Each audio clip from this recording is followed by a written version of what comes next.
পাঁপড় খেতে কার না ভালো লাগে, আর পাঁপড়টা যদি হয় এই রকম মুচমুচে মুচমুচে পাঁপড় আমরা সবাই খেতে পছন্দ করি। আর কিভাবে বানালে তোমাদের পাঁপড় হবে একদম মুচমুচে আর ভেজে নেওয়ার পরেও অনেক দিন মুচমুচেই রয়ে যাবে, সেটাই তোমাদেরকে দেখাবো। চলো তাহলে বন্ধুরা রেসিপিটা ঝটপট শুরু করা যাক। এখানে আমি ভাতের চাল নিয়েছি, আজকে বানিয়ে দেখাবো ভাতের চালের পাঁপড়। এই রেসিপিটা এখনও যেসব বন্ধুরা বানিয়ে খাওনি অবশ্যই এই রেসিপিটা বানিয়ে খাবে, দেখবে কতটা মজার হয়।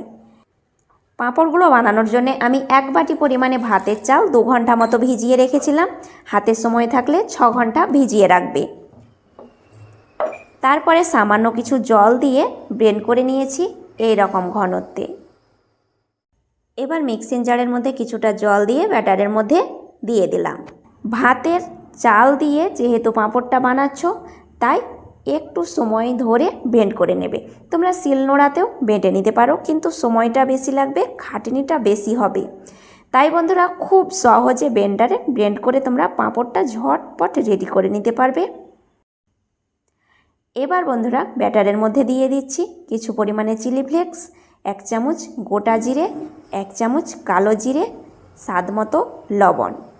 সমস্ত উপকরণকে ভালোভাবে ব্যাটারের মধ্যে মিশিয়ে নিচ্ছি। এবার তোমাদের ব্যাটারের ঘনত্বটা দেখাচ্ছি, কতটা ঘনত্বে ব্যাটারটা রেডি করে নিতে হবে। আর ব্যাটারটাকে খুব পাতলা করবে না, খুব ঘনও করবে না। দেখো ওপর থেকে ফেলছি কিন্তু একসঙ্গে মিশে যাচ্ছে, এই রকম ব্যাটারটা বানিয়ে নেবে। এবার পাঁপড় বানানোর জন্য পাঁপড় মোল্ড নিয়েছি, কৌটোর ঢাকনা।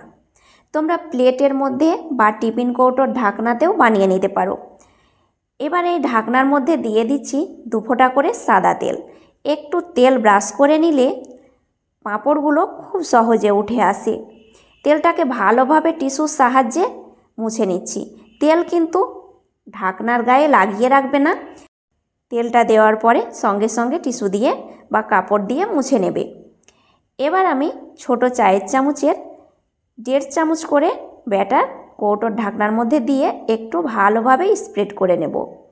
এইভাবে 1.5 চামচ বা 1 চামচ করে ব্যাটার কৌটোর ঢাকনার মধ্যে দেবে, এতে পাতলা পাতলা স্লাইজের পাঁপড়গুলো তৈরি হবে। এবার একটু মোটা করে বানাতে চাইলে তোমরা একটু ব্যাটারটা বেশি দিলে পাঁপড়টা মোটা হয়ে যাবে, খেতে ভালো লাগবে না। তাই যতটা সম্ভব পাতলা করে পাঁপড়গুলো বানিয়ে নেবে। 3টি ঢাকনাতে আমি ব্যাটার তুলে নিয়েছি, চলে যাচ্ছি পরের ধাপে। চুলোর মধ্যে একটা কড়াইয়ে দিয়েছি 1.5 কাপ পরিমাণে জল। জলটা গরম হয়ে বাষ্পটা ওপর দিকে উঠতে শুরু করেছে, সেই সময় আমি ছিদ্রযুক্ত থালাটা বসিয়ে দিলাম। তারপরে কৌটোর ঢাকনাগুলো দিয়ে দিচ্ছি আর আঁচটাকে একদম মাঝারিতে রেখে পাঁপড়গুলো একটু জাল করে নেব। 2 মিনিটের মধ্যেই পাঁপড়গুলো রেডি হয়ে যাবে। এবার ঢাকা দিয়ে দিচ্ছি 2 মিনিট মতো। 2 মিনিট পর ঢাকনা খুলে নিচ্ছি। দেখো বন্ধুরা খুব সুন্দরভাবে পাঁপড়টা রেডি হয়ে গেছে, ওপরটা একদম শুকনো ড্রাই হয়ে গেছে। এবার আমি কৌটোর ঢাকনাগুলোকে উঠিয়ে নিচ্ছি। বেশিক্ষণ কৌটোর ঢাকনাগুলোকে রেস্টে দেওয়ার প্রয়োজন নেই, সঙ্গে সঙ্গেই তোমরা গরম অবস্থাতেই পাঁপড়গুলো উঠিয়ে নিতে পারো, খুব সহজে উঠে আসবে। এইভাবে একটু চামচের সাহায্যে আলগা করে দেবে আর খুব সহজে পাঁপড়টা কৌটোর ঢাকনা থেকে উঠে আসবে। দেখতেই পাচ্ছ পাঁপড়গুলো কতটা সুন্দর হয়েছে, একটার গায়ে আর একটা লেগে যাচ্ছে না। আর বন্ধুরা 1 ব্যাচ পাঁপড় উঠিয়ে নেওয়ার পরে ঢাকনাটাতে আবারও একটু তেল ব্রাশ করে নেবে, তারপর টিস্যু দিয়ে মুছে নেবে। এতে পাঁপড়গুলো কৌটোর ঢাকনাতে লেগে যাবে না, তোমরা খুব সহজে বানিয়ে নিতে পারবে। আর বন্ধুরা বানানো একদম ইজি, একবার দেখলে খুব সহজে বানাতে পারবে। আর বন্ধুরা দেখতে দেখতে দেখো থালা ভর্তি করে পাঁপড়টা রেডি করে নিয়েছি। এবার শুকানোর পালা। পাঁপড় শুকানোর জন্য আমি ছাদের উপরে চলে এসেছি আর রোদ্রে ভালোভাবে পাঁপড়টাকে শুকিয়ে নেব।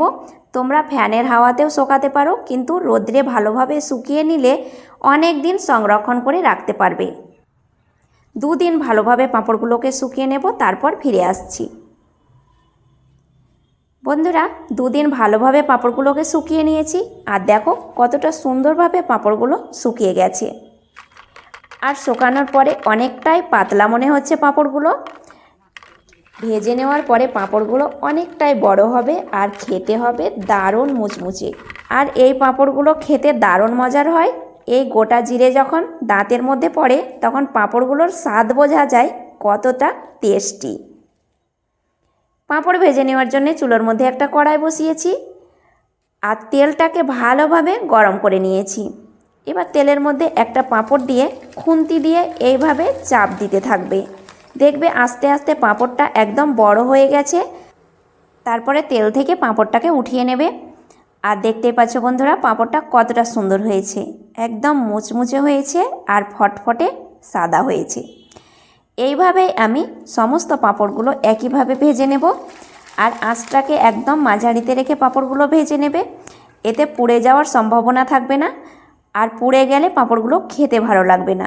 আশা করছি ভিডিওটা তোমাদের সবার ভালো লাগবে। ভালো লেগে থাকলে লাইক করবে, কমেন্ট করবে আর বেশি বেশি করে বন্ধুদের কাছে শেয়ার করবে। ফেসবুক পেজ থেকে দেখলে অবশ্যই পেজটাকে ফলো করবে বন্ধুরা। এবার চলো সমস্ত পাঁপড় আমি তোমাদের ভেঙে দেখাই কতটা মুচমুচে হয়েছে।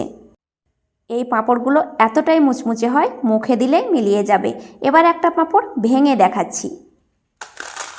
আর শব্দ শুনেই বুঝতে পারছো বন্ধুরা কতটা মুচমুচে হয়েছে। আজ এই পর্যন্তই, ধন্যবাদ।